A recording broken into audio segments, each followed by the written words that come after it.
Oh, hi, didn't see you there. Welcome to my series, Snape, Slander Sunday, in which we, slander Snape and Dumbledore and a bunch of other characters and analyze the Harry Potter series.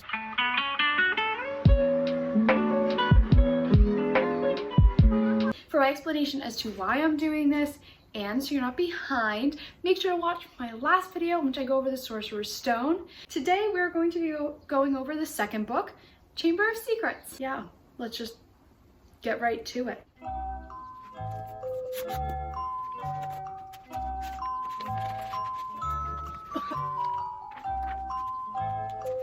So I'm going to start right off on page 4, and we're first going to go over the world building aspects. She says, the Dursleys were what wizards called muggles, not a drop of magical blood in their veins, and as far as they were concerned, having a wizard in the family was a matter of deepest shame. The Dursleys are an invert to reality in these books, reality being the wizarding world, and so having a wizard come out of an all-muggle family to the Dursleys is like this greatest shame, whereas in the wizarding world, to have a muggle come out of an all-wizarding family is the deepest shame. And so, yeah. We also get a whole bunch more as Dudley as a foil. We have that Dudley was blonde, pink, and porky, and Harry, on the other hand, was small, skinny, with brilliant green eyes and jet black hair. So again, we're seeing in every way Harry is, as part of the reality and as part of the wizarding world, is the exact opposite of the Dursleys in the Muggle world. To continue with world building and wizard prejudice, I'm going to point out our first example of wizarding slavery, and that is with Dobby the house elf. Dobby says that house elf must be set free, sir, and the family will never set Dobby free. Dobby will serve the family until he dies, sir. This is quite literally slavery. No ifs, ands, or buts about it. And I believe it is in the 4th book, but it might also be the 5th. I can't remember which one that Hermione advocates for the freedom of house elves, but I don't fully remember, so I'm not ready to talk about that yet. But yeah, this is just our first encounter with it in the wizarding world, and I'm going to touch on it a little bit later in the book because obviously, if you read it, you know Dobby's an important character. Okay, and another part of world building and wizard prejudice, on page 145 in chapter 9, we meet squibs. So, Ron says, a squib is someone who is born into a wizarding family but hasn't got any magic powers. Kind of the opposite of muggle-born wizards, but squibs are quite unusual. If Filch is trying to learn magic from a quick spell course, I reckon he must be a squib. It would explain a lot, like why he hates students so much. He's bitter. So we have another layer on this wizard prejudice scale, and it's something that all wizard people, not just the bad guys, seem to acknowledge as something bad, because Ron is laughing before he tells him this. I'm not really sure where it places people. I'm sure Voldemort would hate squibs. It seems to be from the Death Eater's perspective. We'll have pureblood wizards at the top, then half-blood wizards, then I guess, I don't really know, then I feel everyone else, it's not a level, it's just they're all awful. And I feel mudbloods and squibs are on a similar level as being disgrace. And then you're gonna have house elves and goblins and trolls and all those other creatures that are non-humans, non-wizards, anything like that. And muggles will be underneath, I guess, squibs and mudbloods. Yeah. This one is just very interesting because it seems to be everyone is prejudiced against them, even Ron, who's a virtuous character. Again, it also adds in this other layer and this other level. I also think it's interesting that the squib character, Filch, is not a good character. He's not necessarily a villain in the story, but no way in any of these books is he portrayed nicely. None of the students have any real affection for him. And obviously, Filch is a really bitter character. He threatens the students all the time, so he's not a great guy. So I just think that's like interesting to know and an odd choice, because she obviously provides really great examples of mudbloods, the best one being Hermione as this really smart witch. So I just think it's interesting that she didn't portray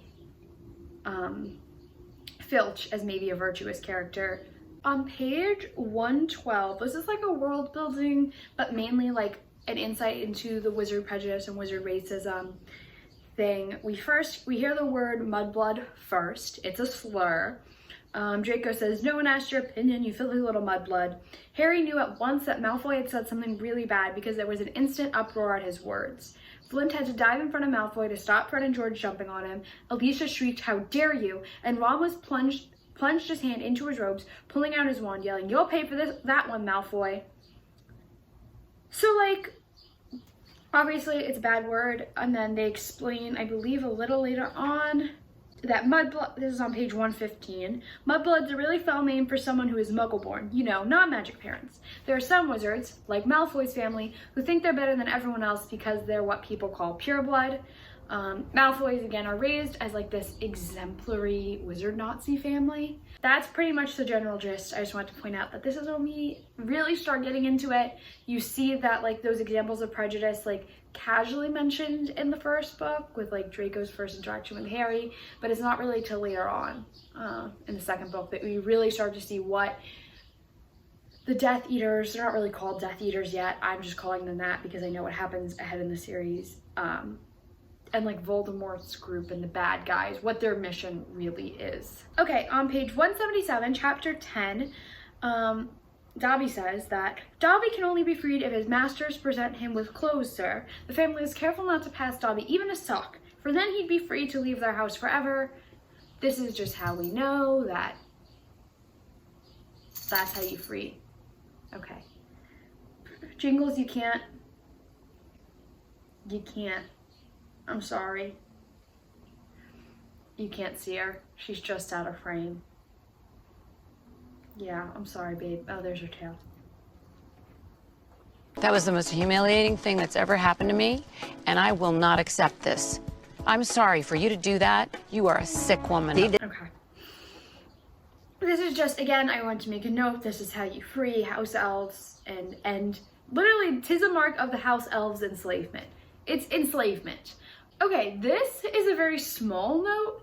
Not really a small note. This one just baffles me. On page 221, this is when Ron and Harry are taking the Polyjuice potion. So Malfoy goes, "What's the new password again?" he said to Harry. Said Harry. "Oh yeah, pure blood," said Malfoy.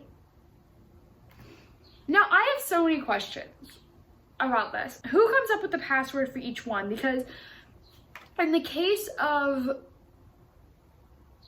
Gryffindor, because there's always a portrait that lets them in the door, you get the impression that either the fat lady comes up with the portrait, or like the head boy or whoever is in charge, or perhaps even Professor McGonagall comes out with it. You know that Percy always has it, or the head boy, the prefect, is the first like one to tell the first years and other new students what the password is.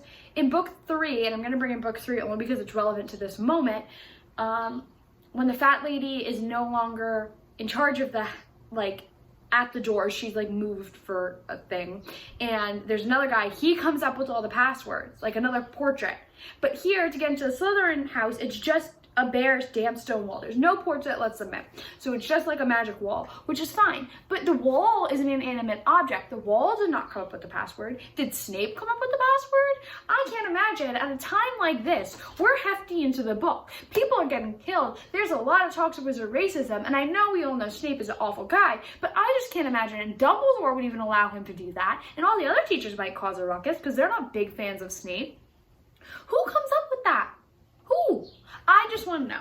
This is also a very minor point, but it always has bothered me that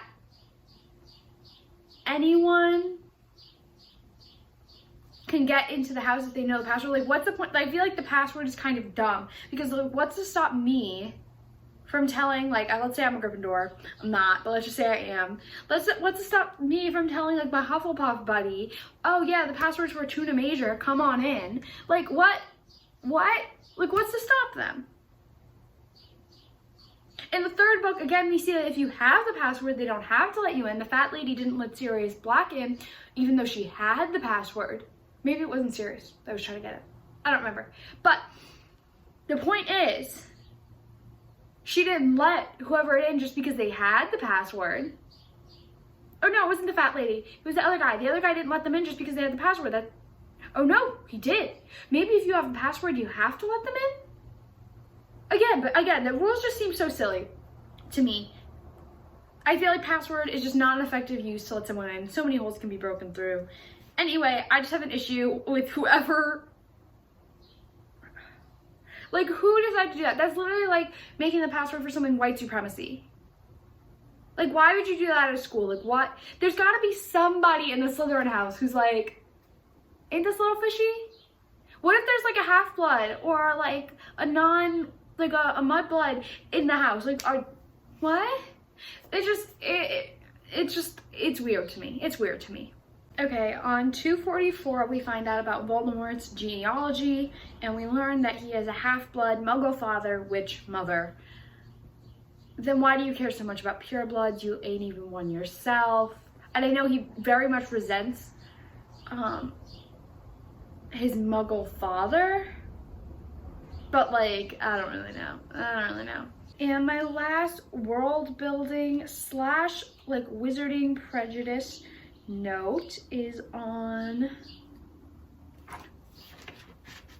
page 338, where Harry tricks Lucius Malfoy into giving Dobby a sock. And Lucius turns around, then he lunged at Harry. "You've lost me my servant, boy."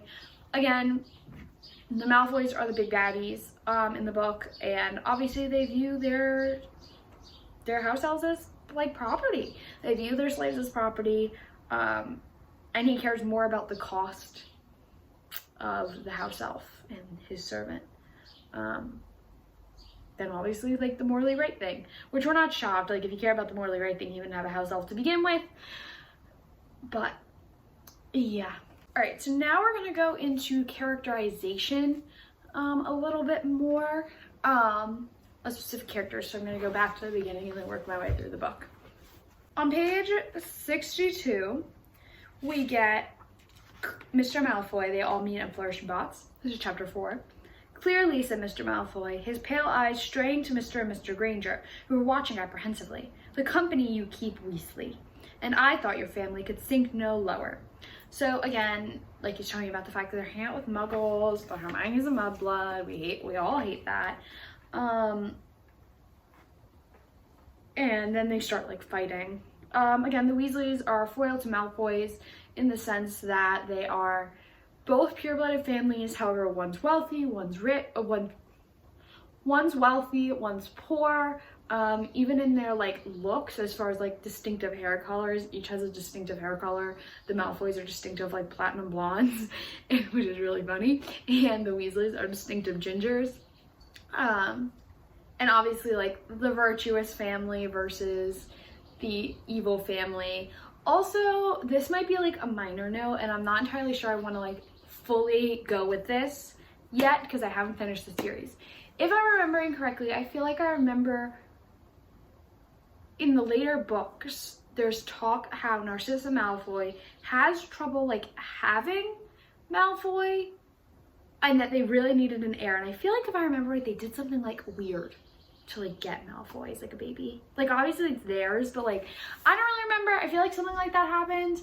But just the fact that they have one child as opposed to the Weasleys, who are like, I guess, very fruitful and have lots of kids, I feel like is another comparison that could be made, and just again draws out their differences and similarities. Also, I forgot to mention, so this is like my little rant on how Draco was a really awful character, but I think he deserved a redemption arc way more than Snape did. Stop it. Get some help. And here's why. On page 52, they're at like this like weird like dark art thrift store vibe in like Nocturne Alley. Is that the bad one? Yeah, Nocturne Alley. Anyway, and so Draco's looking around and he's like, "Ooh, I want this." "Ah, the Hand of Glory," said Mr. Borgin, abandoning Mr. Malfoy's list and scurrying over to Draco. Insert a candle and it gives light only to the holder. Best friends of thieves and plunderers. Your son has fine taste, sir. I hope my son will amount to more than a thief or a plunderer, Mr. Borgin, said Malfoy coldly. And Mr. Borgin said quickly, no offense, sir. No offense, men. Though, if his grades don't pick up, said Mr. Malfoy, more coldly still, that may indeed be all he is fit for.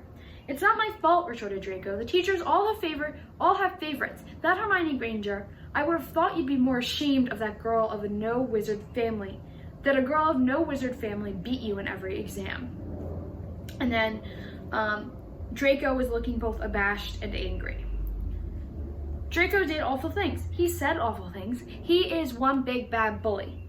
However, his only examples of that are the big bad bully that is his father. And I don't think that excuses his actions fully. However, I think it would have made a lot more sense for him to turn around and have a redemption arc. He has a very, very slight one, but like not really a good one. Not like the one that Snape has, because she's like in love with Snape. It's like meant to be like, ha, Malfoy. But like, I just feel like he could have, you have to remember that he's coming from like not a happy household too. He's a spoiled brat, but he's also like, you can kind of get hints of like verbal abuse and like the pressure that he's put in, victim of environment.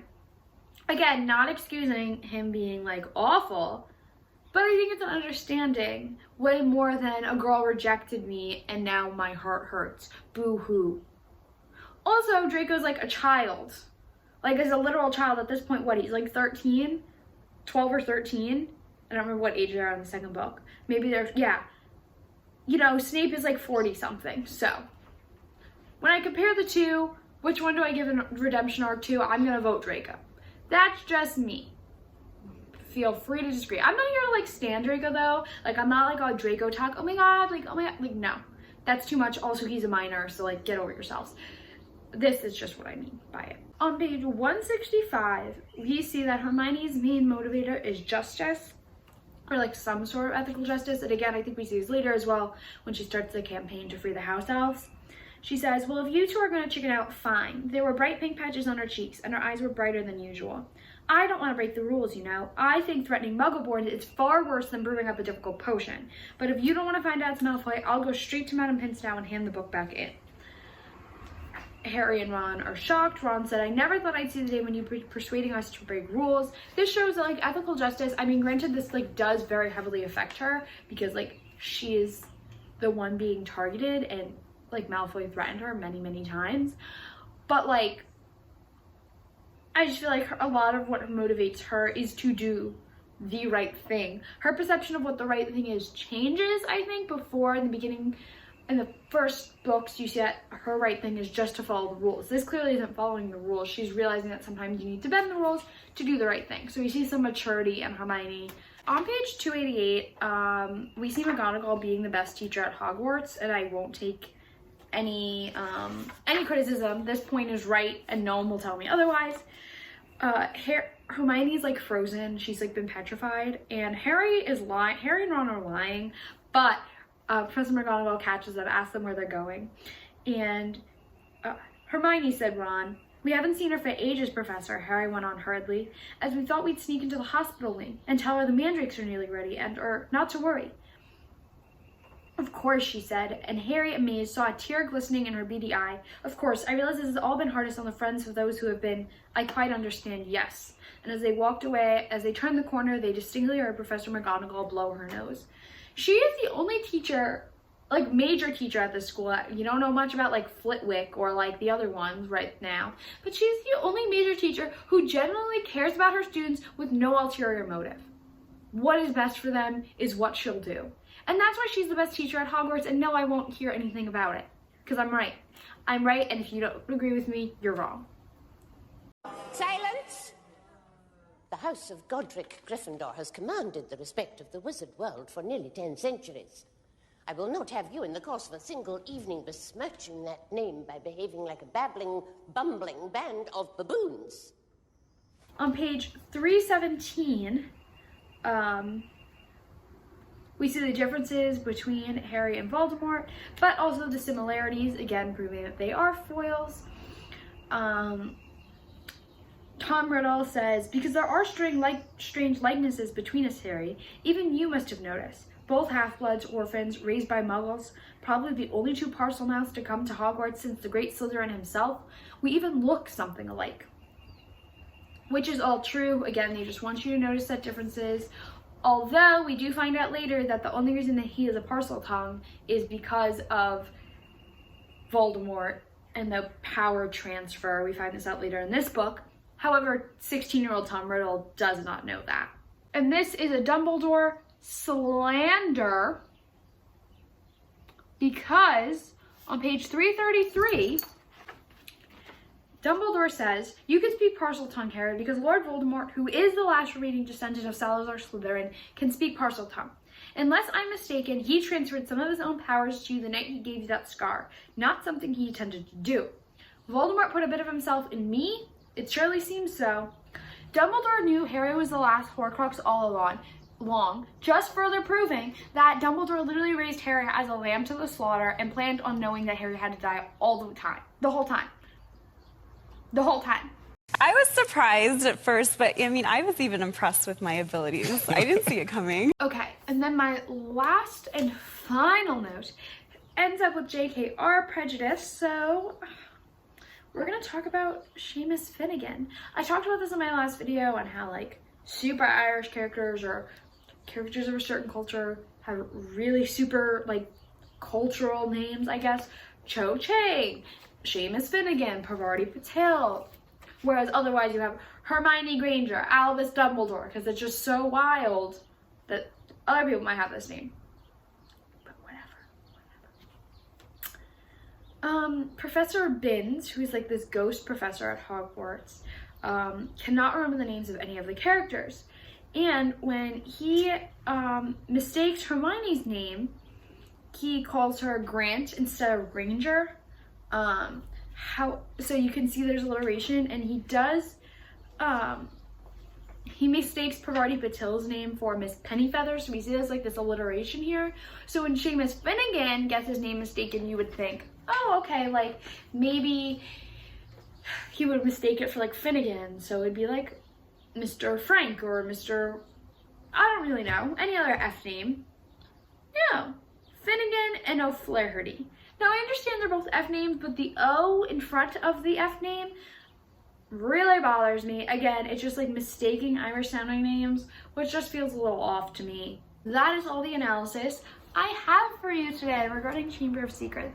I hope you enjoyed. Let me know if you enjoyed this commentary, if you agree or disagree, and I will see you guys soon with my analysis of Prisoner of Azkaban.